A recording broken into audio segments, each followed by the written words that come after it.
this is where we want to go and do the angulation of slices. Do you remember us talking about that in training? Because anatomy is not vertical. Our slices are all vertical, but we can, if your anatomy is tilted, I can tilt the camera to match my anatomy. And you do that by tilting slices. And you can do that in these two windows, and you can also do it in radiology. When you want to map a nerve in radiology, this is where it becomes the easiest thing. If you have a nerve that's hard to find, if they're easy to find, you can do them in regular views, piece of cake. You just follow them back and map them. If they're hard to find, I want you to take the image, flip it upside down so you can see the mandible from underneath.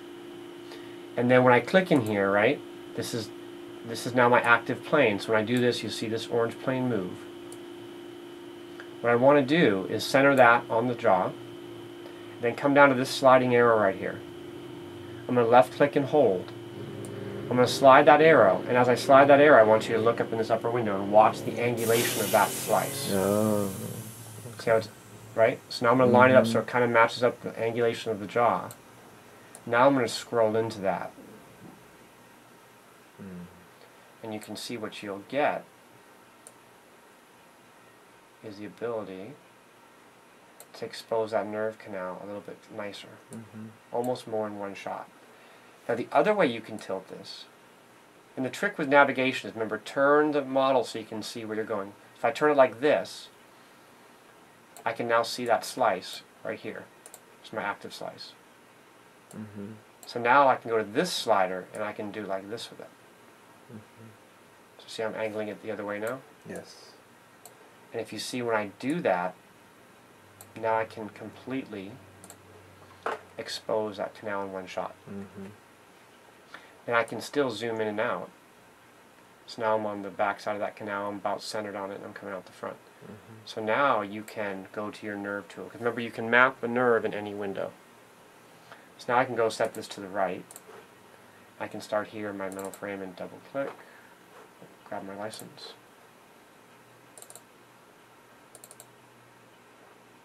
Going too fast.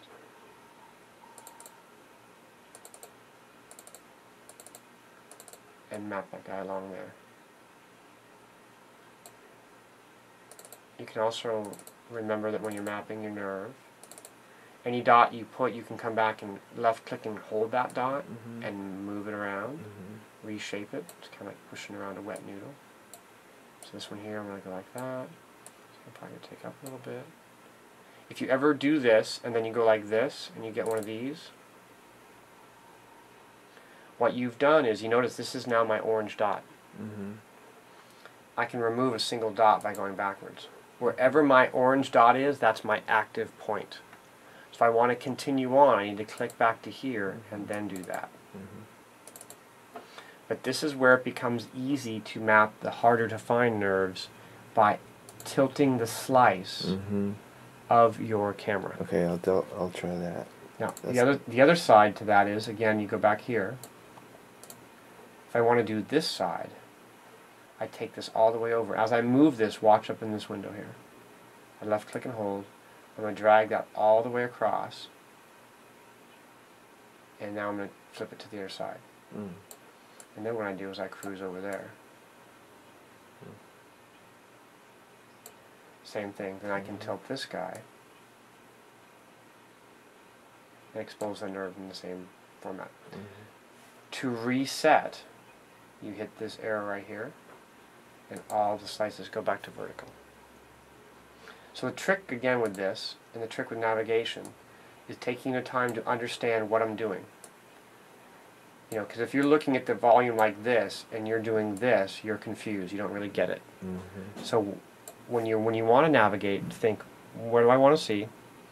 How do I see myself making those changes?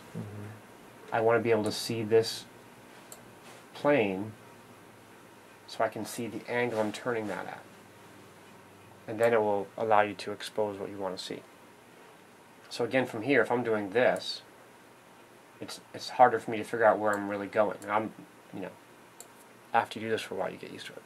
But now if I go like that, now I can really see the angle of that. So it's easy to learn that here, but you can also apply it here. So I'm going to find a nice little angle. Case in point, this guy right here. Oh, gotta turn your nerve off. So let's say we want to look at this root. Click on that. So what I'm seeing here is just the distance, this little cross-sectional slice right there. What I want to see is, see this dotted line? Mm-hmm. That dotted line is me angling my slice. So as I change that dotted line, watch in this window. I change that dotted line to line up with the long axis of the tooth. Mm-hmm. And now I see from here to here instead of from here to here. Same exact idea, right? Mm-hmm. So now I can really get a good understanding of this. Yeah. Also, I can do that the other way. So I can change the plane. So if I do it here, now the dotted line shows up in this window. Mm-hmm. So if I change it like that, I can see more of the full length of the tooth. Same exact idea. Take it all the way over there.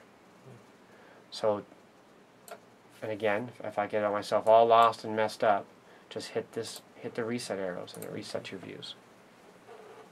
But whether you're tilting your slices in this window with these two arrows, or you're tilting your slices in these two windows with these two arrows, that's something that you need to get comfortable with and master pretty quickly, because that will really alleviate any navigational frustration you might be having. Okay. So those are big ones. And again, in this view, always stop. Always look. Where's my yellow box? Look here. Where am I navigating to? What am where am I at? Remember, this yellow line is a direct representation of where you are buccolingually in the volume, in the jaw, and this line here, this one here, is your cross-sectional slice. Mm-hmm. And then when you get to something like this, you want to tilt that slice so you can really pick up what you want to see, and see the tooth how you would like to view it. Okay. Well, the anterior can do the same. Yep, anterior is really, because a lot of times you open the anterior up and you look at something like this, you're like, what am I supposed to do with that? Yeah. It makes no sense to me. So this is where it really comes into play. So let's say we want to look at this tooth here, so I'm going to focus right on that tooth, and then look here. I'm going to take this guy, I'm going to move that dotted yellow line so I can see the length of that tooth, right? Then I'm going to probably refocus dead center. Then I'm going to change this guy to line up with the long axis of that tooth there. If you turn your crosshairs off, you can now really see that. So what you want to do in this situation is you do this one first, so I can see the tooth in its full length, and then you'll do this one here, so I can see it in this distance, this length.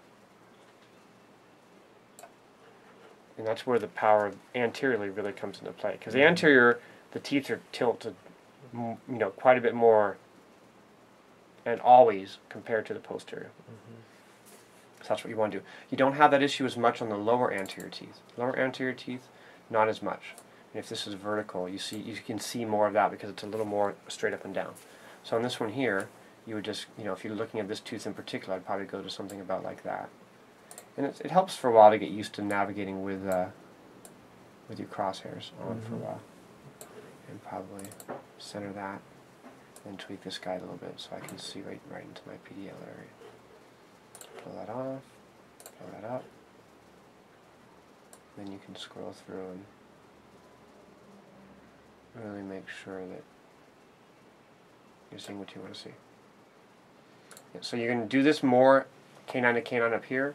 Sometimes you have those really, impacted or flattened out molars in the back, or this helps a lot being able to visualize what you want to see with those. Okay.